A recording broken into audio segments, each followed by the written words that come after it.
નમસ્કાર દોસ્તો, શાંતિશ્રમ ન્યૂઝમાં આપનું સ્વાગત છે। કાંકરેજ પંથકની પાટનગરી થરાનગરની ધન્ય ધરા પર ભવ્યાતિ ભવ્ય જીવદયા મહોત્સવ યોજાયો। કાંકરેજ પંથકની પાટનગરી થરાનગરની ધન્ય ધરા પર 100 વર્ષથી અધિક સમયથી પશુઓની સેવામાં કાર્યરત શ્રી થરા જૈન સંઘ સંચાલિત શ્રી ખોડા ઢોર પાંજરાપોળ થરાના જીવદયા ધામનો અલબેલો ભવ્ય જીવદયા મહોત્સવ તારીખ 30 જૂનના રોજ અરેના હોલ મણિનગર મધ્યે પૂજ્ય લબ્ધિ કૃપા આચાર્ય શ્રી શીલ રત્ન સુરેશ્વરજી મહારાજા, પૂજ્ય ગચ્છાધિપતિ આચાર્ય શ્રી કુલચંદ્ર સુરેશ્વરજી કેસી મહારાજા, ગુરુ કલ્પના આજીવન ચરણોપાસક આચાર્ય શ્રી શીલ રત્ન સુરેશ્વરજી મહારાજા આદિ શ્રમણી ભગવંતોની પાવન નિશ્રામાં યોજાયો હતો। જૈન સમાજ દ્વારા શાસનના અવિરત કાર્યો માટે પંચાનિકા, પ્રતિષ્ઠા, દીક્ષા સહિતના અનેક મહોત્સવ યોજાઈ રહ્યા છે।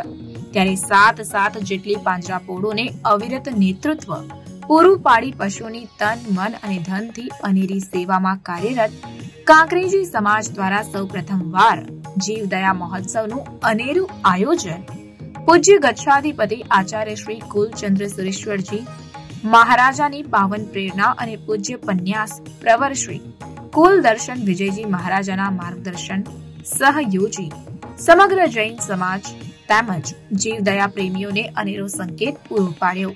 સવારે પધારેલા સૌએ નવકારશ્રીનો લાભ લીધો અને ત્યારબાદ પૂજ્ય ગુરુ ભગવંતના ભવ્ય સામૈયામાં જોડાયા હતા।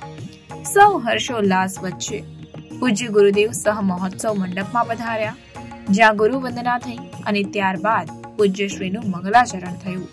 પધારેલા સૌને ટ્રસ્ટી મંડળ વતી પ્રિતેશભાઈ ગાંધી તથા સલાહકાર સમિતિ વતી જીતુભાઈ ધાણધારાએ આવકાર્યા હતા।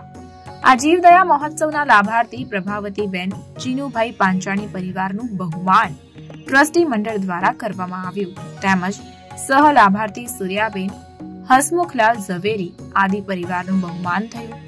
નવકારશ્રી તેમજ સ્વામી વાત્સલ્યનો લાભ લેનાર મંજુલાબેન સુરેશભાઈ પાંચાણી આદિ પરિવારજનોનું બહુમાન થયું। આ પાવન અવસરે અનેક રાજકીય સામાજિક મહાનુભાવો ઉપસ્થિત રહ્યા અને ગુરુ વંદના કરી અને પૂજ્ય ગુરુ ભગવંત પાસે આશીર્વાદ મેળવ્યા હતા। આ પ્રસંગે આભાર વિધિ તુષારભાઈ ધાણધારાએ કરી હતી।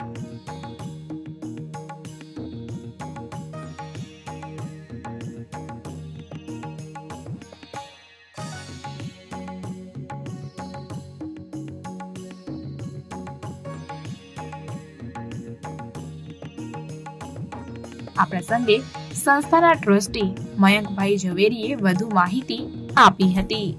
થરા જૈન સંઘ સંચાલિત આજે જે જીવદયા મહોત્સવ કેસી માર સાહેબ અને બાલમુનિની માર સાહેબની નિશ્રામાં આયોજન કરવામાં આવ્યું, એમાં દરેક દાતાશ્રીઓએ જે ફૂલ જોશથી લાભ લીધો છે એના માટે અમે એમનો આભાર વ્યક્ત કરીએ છીએ।